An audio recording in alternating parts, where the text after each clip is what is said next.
My brother-in-law, Kevin, dropped a bombshell at dinner, saying, "The truth is, we sold our house." My husband and I were left speechless, but the most shocked person in the room was my mother-in-law. She immediately demanded, "Why would you do that? And why didn't you come to get me?" Visibly upset, she began arguing with Kevin. He raised his hands in a calming gesture, trying to explain. "My name's Sandra, and I work from home alongside my husband, Robert. We loved the flexibility that came with working remotely, taking breaks whenever we needed. But when Robert's mom moved in, things changed. Financially, we were stable, but she just couldn't understand why we weren't leaving the house every day to work. Her constant questions wore me down. No matter how many times we explained that we were working from home, she thought we were just lounging around, not thinking about the future.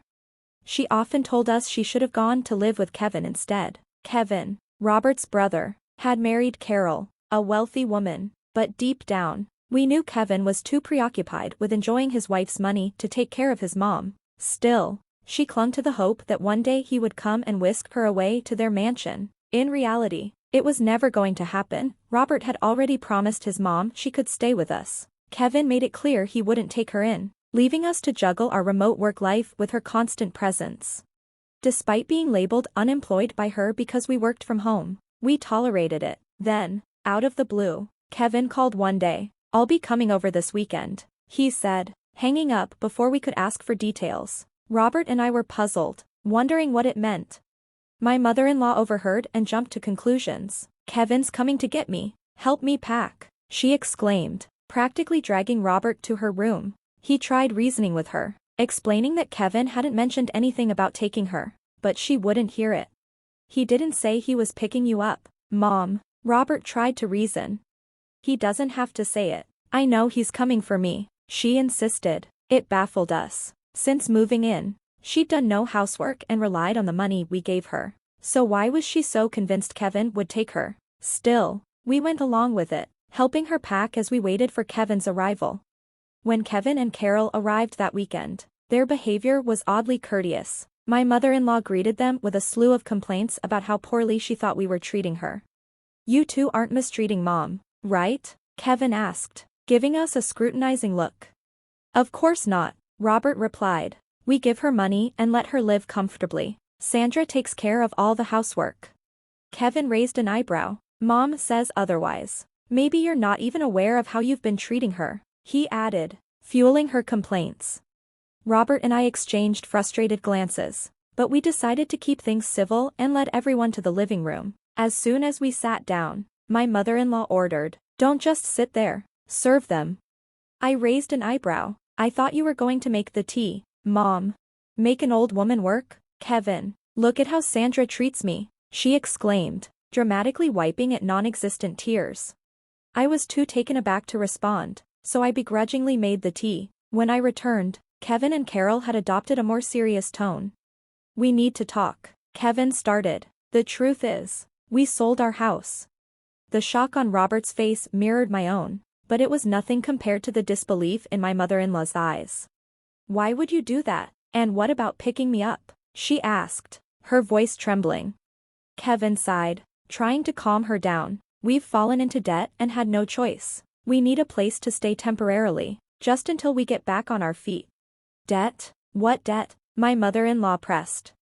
"I invested in a business. It didn't go as planned," Kevin confessed with a nervous chuckle. Robert and I could only sigh. "We just need a place to stay for a little while, please. There's nowhere else for us to go," Kevin added, almost pleading. Feeling conflicted, we reluctantly agreed to let them stay temporarily but made it clear they had to leave within a month. "Got it," Kevin said with a nervous laugh before heading off to prepare for the move. After they left, my mother-in-law sat in silence, her expression unreadable. We assumed she was still processing the news. The next day, Kevin and Carol's belongings arrived, filling up the house quickly. "Where are we going to put all this stuff? We might need to sell some or rent a storage unit," we discussed while unloading their boxes. Then, out of nowhere, my mother-in-law dropped a bombshell. "I've been thinking, wouldn't it be more secure for the future if Kevin stays here permanently? You two freeloaders could just leave," she said coldly. My husband and I froze, shocked by her bluntness. "I mean, If I really have to, I can tolerate Robert staying, but I don't need a wife who can't even do anything around here. Why don't you just get a divorce? Then Sandra's space could be used for all these packages, she suggested, her eyes gleaming as she glanced at my husband, waiting for his agreement. What on earth are you talking about? Robert stammered, clearly astonished by her audacity. Before we could fully process her words, Kevin and Carol arrived. My mother-in-law greeted them enthusiastically, but I was still reeling from what she had said. Despite the tension, Robert tried to keep things civil and asked Kevin to deal with the mountain of boxes cluttering the hallway. There's more than we expected, Robert noted. You might have to rent a storage unit or sell some of this stuff. Kevin's face darkened. Sell them? Are you crazy? These are important things. What if they get stolen from a storage unit, or damaged? Are you going to take responsibility for that? He snapped. Robert's patience was wearing thin. This is our house. You're staying here as a favor, so it's only fair you deal with some inconvenience. If you don't like it, find somewhere else to live, he said firmly. Just then, my mother-in-law intervened, raising her voice. What are you talking about? Didn't I just say if you two aren't happy with Kevin and Carol being here, you can leave? You're freeloaders. You contribute nothing to this household. Kevin's trying to start a business, while all you two do is sit around claiming to work remotely. You're a burden. My husband and I exchanged stunned glances, unable to believe what we were hearing. Kevin and Carol, however, exchanged smirks. Actually, that's a great idea, Mom, Kevin chimed in. We don't need the hassle of finding another place. Just sell the house to us, right, Carol? He turned to his wife, who nodded eagerly. Exactly, Carol agreed. It makes perfect sense. We'll take over the house, and you two can just leave. Mom's already on our side, so it's the most practical solution. Robert was about to protest when my mother-in-law cut him off, her eyes gleaming with satisfaction. See, both Kevin and Carol agree. So, Robert, what are you going to do? If you're willing to divorce, you can stay here. Otherwise, Sandra should leave, she said, glaring at me with triumph in her eyes. I prepared to respond, but my husband beat me to it. Why are you saying Sandra has to leave? You just say whatever you want, he snapped, his face flushed with anger. Don't raise your voice like that. It's better without a burden around, isn't it? My mother-in-law shot back. Burden? You don't understand anything. This is Sandra's house, my husband fired back, his frustration evident. At his words, my mother-in-law, Kevin, and Carol all gasped, clearly stunned. My husband pressed on, intensifying the tension. Sandra bought this house for us to live in together. What? That can't be true. Isn't it the husband's job to buy the house? My mother-in-law stammered in disbelief. There's no such rule. Besides, Sandra's been covering all your expenses, your allowance, your living costs, since your pension barely stretches far enough. She took that unwillingly because she wanted you to have some financial freedom, Robert explained, his gaze hardening as he looked at his mother. Despite his explanation, my mother-in-law refused to back down. I don't believe any of this. Believe it or not, it's the truth. And even though Sandra's been managing everything so you'd be secure if you ever wanted to leave, you've been bossing her around and making it harder for her to work. You're the problem here. If you don't like Sandra, you can leave, Robert said firmly. We never wanted you to live with us in the first place. You begged us to let you stay, he added, turning his gaze to Kevin and Carol. And we don't mind if you're here temporarily, but you need to be respectful. Kevin and Carol exchanged nervous glances, clearly uncomfortable with Robert's outburst. Kevin awkwardly tried to lighten the mood. Oh, come on, bro, we were just kidding, but wow, you've done well for yourselves, huh? Maybe you could give me some business tips, right, Carol?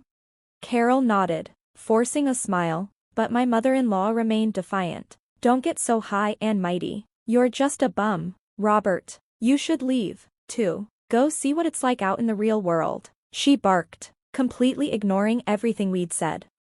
Robert and I exchanged a weary look, both exhausted from the constant battle. I finally spoke up. If that's how you feel, we'll pack up and go. But don't come crying to us when you're stuck with the mortgage. If you insist on us leaving, fine. But maintaining this house on just a pension will be impossible.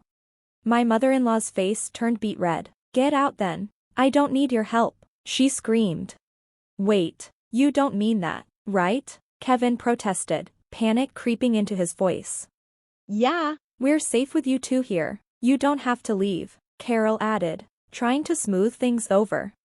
But my mother-in-law silenced them with a glare. Kevin, you're going to be a CEO, aren't you? Use my pension, start your company, and show everyone how successful you can be. I don't care what it takes, you'll prove them wrong, she declared with fierce determination. Realizing there was no reasoning with her, Robert and I knew it was time to leave for good. We packed our things, transferred the mortgage to Kevin's name, and walked away, cutting ties with them entirely. Some time passed, and though there was lingering frustration from the ordeal, life became peaceful without my mother-in-law's constant criticisms. We settled into our new apartment and resumed our remote work, grateful for the fresh start. Then, one day, my husband got an unexpected phone call. It was his mother, sobbing. Kevin took all my pension and disappeared. He's been gone for a week, and Carol and I are all alone in the house. We don't know what to do. Please help us, she cried. Robert managed to calm her down and asked for more details. I gave Kevin my entire pension to help with his business, but he gambled it all away. When I confronted him, he just vanished, she wailed in desperation, unable to continue through her sobs. My mother-in-law handed the phone to Carol. Please, could you call us back? We can't keep living like this. Ever since Kevin's startup failed, and he sold the house we were staying in, our parents have completely disowned us. My dad refuses to forgive us for selling that house, and neither of them will answer our calls, Carol pleaded, her voice trembling. My husband, clearly disgusted, muttered, I knew it, under his breath. That's really unfortunate, but don't drag us into this. We warned you when we left that we wouldn't help you. If Kevin's missing, report him to the police. It's none of our concern, he said coldly, before hanging up. I was a bit taken aback by his bluntness, but he simply shrugged and said, they got what was coming to them. I couldn't help but agree. After that, they began calling my husband's cell phone relentlessly. When he finally gave in and answered, Carol would be on the other end, crying about not knowing how to report Kevin as missing. We were both shocked that she didn't know how to handle something so basic, but my husband calmly advised her to contact the police. Even with that advice, Kevin remained missing for weeks. Just as we started to believe he might never be found, we received shocking news. Kevin had been arrested for robbing a bank in another state. He'd done it in a desperate attempt to pay off his debts. Apparently, it wasn't even his first offense, and he was likely facing serious prison time. Now, Carol can't return to her parents' home and is still living with my mother-in-law in the house. Whether she plans to divorce Kevin or not is uncertain, but that seems to be the least of her worries. She's registered with a temp agency and is struggling to get through her first-ever job, barely scraping by day to day. As for my mother-in-law, after Kevin took all of her pension, she's now saddled with the responsibility of repaying his debts. She's even started working part-time to chip away at what she owes. While my husband and I do feel some sympathy for them, we've made it clear that we have no intention of getting involved or offering help. We've cut off all communication. It seems they're finally facing the harsh realities my mother-in-law was so fond of preaching about. Despite everything that's happened since she first moved in with us, my husband and I are just relieved to have our peaceful life back.